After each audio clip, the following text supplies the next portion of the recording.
onye nne mụrụ amụ dị ndụ eri nri, ọ na-eje n'ugbo akọta ya na-eri eriri. Onye na-eje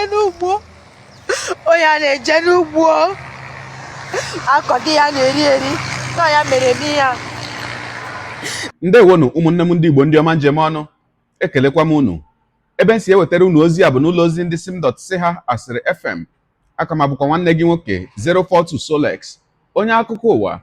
Ihe onyonyo a ị na-ahụ n'iru ebe a bụ ozi nke anyị si na steeti Rivers wee nweta, n'obodo Elele nke dị n'ime steeti Rivers. Kedu ihe mere ebe a? Nwanne anyị nwaanyị a ị na-ahụ ebe a bụ nwaanyị na-ebe akwa si na lekwa ihe ndị ugwu ndị ọchị ehi ji ehi wee mee ala ebe ọ kọrọ ugbo.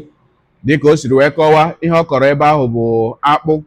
Ọ na-akọwa na ọ malitere ịrụ ọrụ na ya bụ ubi kamgbe Febụwarị afọ a nọ n'ime ya. O wee sị na ha bụ ndị ugwu enwebuola mgbe ha ji ehi wee na-eme ya ụdị ihe a na mgbe gara aga, mana ọ sị na onwe mgbe ọ nọgidere ọ dịka ha akwụsịla ya.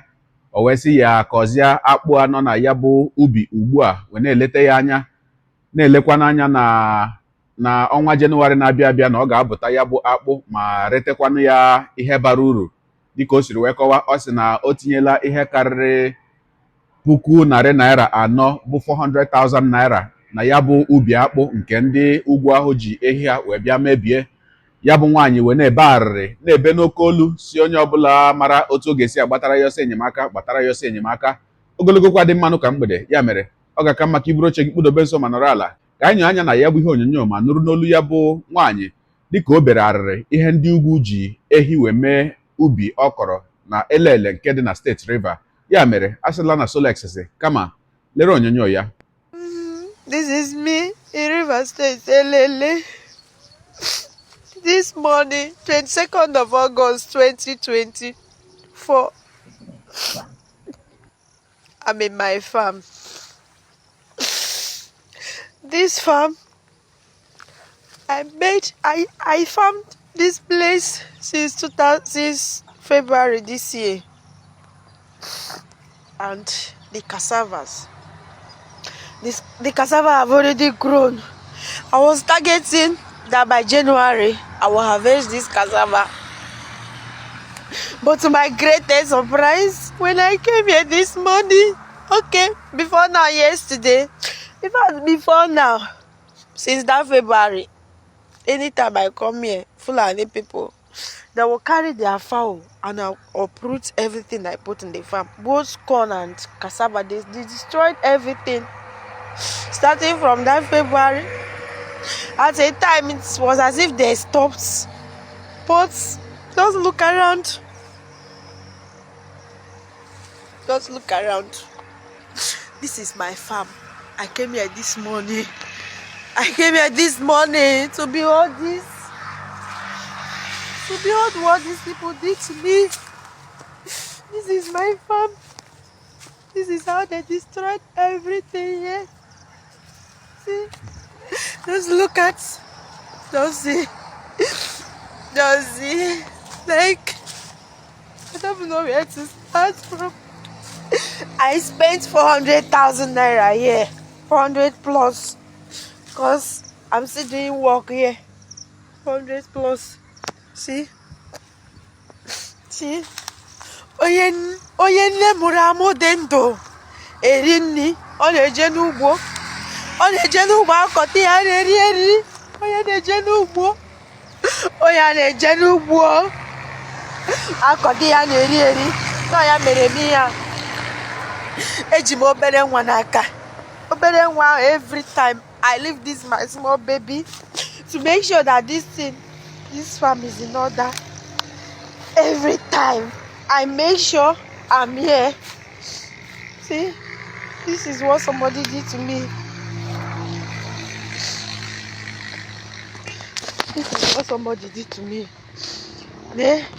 Ukwu cassava ndị nkana. Just cassava, imagine otu ukwu cassava aha. Ota ka ebe a niile dey covered. That now if I come here, the cassava will even cover me. But see, This is what they did to me. I can't even breathe well again. Oh God, I can't breathe well again.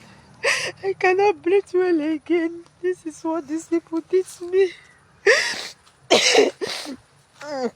This is what they did to me. Ne. Agbufute awọrọcha wee taa pụba. Agbutuo awọrọta wee pụba. Agbutuo ya awọrọ ya taa wee pụba.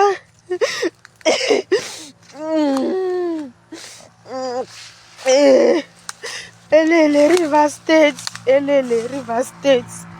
The government should do something. The government should do something. As in Agodi n'obodo Agodi na Nigeria, everybody is struggling. Everybody is struggling to feed. ọkụ ikirichala ya bụ ihe onyonyo. Ugbu a nke akụkọ ụwa gaala ka m kwukwa na uche m nke njibụrụ mmadụ. Nwanne anyị nwaanyị bụ onye nke emebiri ubi akpụ ya. Ana m asị gị ndo, ana m asị gị dibe, maka na ya bụ ihe ọ bụghị taa ka anyị bidoro hụwa ụdị ihe dị otu a. Ma ya bụ ihe bụkwa na ihe jọgburu onwe ya. Ọ bụ ihe jọgburu udele na njọ ma sigbuo nkakwụ n'isi, na mmadụ ga-anọrọ tawa afụfụ niile ọ na-ata n'afọ, rụwa ihe niile ọ na-arụ ka ọ kọpụta nri n'ubi ya, ka ọ kọpụta ihe a ga-eri eri, rụwa ihe ahụ niile ọnwa nke mbụ, ọnwa nke abụọ, ọnwa nke atọ, ọnwa nke anọ, ọnwa nke ise, ma rụgide mgbe onye ahụ na-elezi anya na o ruola mgbe ihe ọ kọrọ n'ubi na o ruola mgbe a ga-ewepụta ya, na o ruola iwe ihe ubi, ndị mmadụ esi nnọọ ebe ha si, ebe a na-amaghị, buru nnọọ nsogbu nke ha bịa mebie ihe niile mmadụ tara afụ ya. Ọ jọgburu onwe ya na njọ. Ma nke bụ eziokwu bụ na anyị niile makwaranụ na onwe ezi onye na-ele gọọmenti anya ịlụtara ya ọgụ nke ahụ, maka na ndị niile nọ na oche ọchịchị gọọmenti anyị dịka onwe dị onye ụdị ha niile a na-akọ gbasara. Aka na-elekwanụ ndị nọ n'oche ọchịchị anya, ndị na-anaghị ekwudu pim, ma a sịgodi na ndị ugwu a na-ekwu okwu ha abata gbucha mmadụ niile nọ n'otu obodo. Ndị ahụ na-achị gị na-anaghị ekwu pim, ọ ndị a na-ele anya na ha ga-alụtara anyị ọgụ na-eji ehi wee taa ihe a kọrọ n'ubi. Wee na-asị ka nsị ụmụnne anyị niile bụ ndị na-arụ ọrụ ubi, ụmụnne anyị niile bụ ndị ọrụ ugbo, ana m eche na ihe a niile na-eme emeruola ka nke ndị ọrụ ugbo ga-anọrọ ala chebe echiche ma kpaa nkata mara otu ha ga-esi eso ụdị ọnọdụ a ndị a na-ewetara unu mgbe niile. Maka na ihe a na-emekwanụ ebe a eme n'obodo nke a, eme n'obodo nke ọzọ, eme na be ndị ugwu, eme na be ndị Yoruba, ihe a niile bụ ihe na-eme na nri dị nnukwu oke ọnụ ahịa n'obodo Naijiria taa. Nri ọbụla ị tụrụ aka agwa gị ọnụ ahịa ego ole a na-ere ya, ịkụja, maka na ndị a ekweghịzi ka ndị ọrụ ugbo rụọ ọrụ. Nwe na-asị na ya bụ nwanne anyị nwaanyị nke na-ebekwa akwa dịka o nwetụdịrị chiọma, na ya na ndị ugwu ahụ na-eme ihe a ezuteghị na ya bụ ala ubi. Maka ọ bụrụkwa nna ha zutere, anụla m ọtụtụ akụkọ, anyị ahụla ọtụtụ ebe ndị ọrụ ugbo ga-apụtasị ndị na-achị ehi, kedu ihe mere iji ehi gị eme ala m otu a, kedu ihe mere iji wee were ehi gị na-eme ihe anyị kọrọ n'ubi otu a. Ndị ahụ na-achị ehi ejide onye ahụ gbuo ya egbu. Wee na-ahụta ya sị na ọ dị ka nwanne anyị nwaanyị a ka nwetụdịrị chiọma, na ha emechaala ihe ha na-eme wee pụwa. Ikiri ihe onyonyo a dị ebe a ugbu a, ị ga-ahụ ka ha si wee na-egbusi ihe niile mmadụ kọrọ n'ubi. Onweghị dị ka o si agbata ha n'uche ahụhụ niile onye ahụ tara wee kọọ ya. Onweghị ka o si agbata ha n'uche ego niile onye ahụ mefuru wee kọọ ya. Onweghị ka o si agbatakwanụ ha n'uche olileanya onye ahụ kọrọ ya bụ ubi nwere na ihe o kwesịrị irete na ya bụ ubi. Naanị ihe ha mara bụ ka ehi ha tajuo afọ, naanị ihe ha mara bụ ka nke ha gaa ọfụma. Ya bụ nwanne anyị nwaanyị, dịka nsi wee nụ mgbe ọ na-ekwu, ọ sị na ndị ugwu ahụ na-abịabu eme ụdị ha ahụ. Ha bịa nke mbụ mechaa laa, ọ dị ka ha abịala nke abụọ ma mechakwanụ laa, ahapụkwa ya bụ ubi otu ahụ.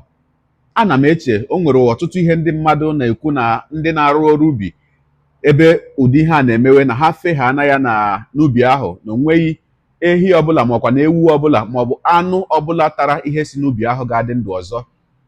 Ụfọdụ si na ha na-efe ụtaba nke a na-akpọ akpọ bụ snuff. Ụfọdụ sịkwa na ha na-efe nke a kpọrọ faifai. nakwanụ ọtụtụ ihe ndị ọzọ dị iche iche ha sị na efe ya na anụ ọbụla tara ya anaghị adị ndụ. Ndị a bụ nnọọ ụfọdụ n'ime ndị nchetara wee na-asị gị bụ nwanne m onye na-ekiri ihe onyonyo a, o nwekwa nke ọbụla ị mara ihe ọbụla ga-abụ onye na-arụ ọrụ ugbo dewe n'ala ya ọ chụọ ma ehi ma ndị na-achị ehi ọsọ na ya bụ ala, ana m asị gị denyere anyị na ngalaba okwu maka na ọtụtụ ndị mmadụ ga-achọ ịmụta na nke ahụ. Mana ndụmọdụ m bụkwa ọkwa na ịchị ife efekwana n'ihe a na-eri eri dịka akwụkwọ nri. Ọ ga-abụ emechakwa ndị ezinụlọ gị aga kpara ya ma sie, nke ahụ nwekwa ike ịpụta ihe ọzọ. Ọ dị mma ka njedebegodi ebe a, gị onye ụwa onye na-egere akụkọ ụwa m, ịmara nletu anyị si eme ya, deere ebumnuche gị etisiwe hụ ya bụ ihe nke ikiriri ugbu a na ngalaba okwu ka anyị mara uche gị, n'ihi na uche onye adịghị ya njọ. Daalụkwa gị onye na-eso eburu anyị sonye, ekelekwa gị onye asị gị jide ka iji, onye asị ya jide ka o ji, ị mara na nke o ji kacha mma. Ekpere m bụ na Chineke nna ga na-anọnyere gị ọpụ gị na mbata gị, na-etinyere gị aka n'ezi ihe niile nke ị na-eme. Gị taa bụkwanụ mbụ ị na-ahụ ihe onyonyo anyị, asị gị nnọọ onye gị na ya ka nọkwa bụ 042 Solex, onye akụkọ ụwa nyere akwụkwọ efere mba ụwa. Ya mere ọ bụrụ na ka m mere dị gị mma n'obi nwanne, biko ọ bụ na Facebook na Instagram ka ị na-ahụ ihe onyonyo a pịara m folo, ọ bụ na YouTube ka ị na-ekiri ya bụ ihe onyonyo pịara m sọskraịb ya na mgbịrịgba anya n'akụkụ ka ị nwee ike na-enweta ihe onyonyo ndị ọzọ m ga na-ewetara gị n'ọdịnihu. Ọ bụ na Twitter ka ị hụrụ ya bụ ihe onyonyo pịara m folo, ọ bụ na TikTok itikere m folo ma atọ ọkụma.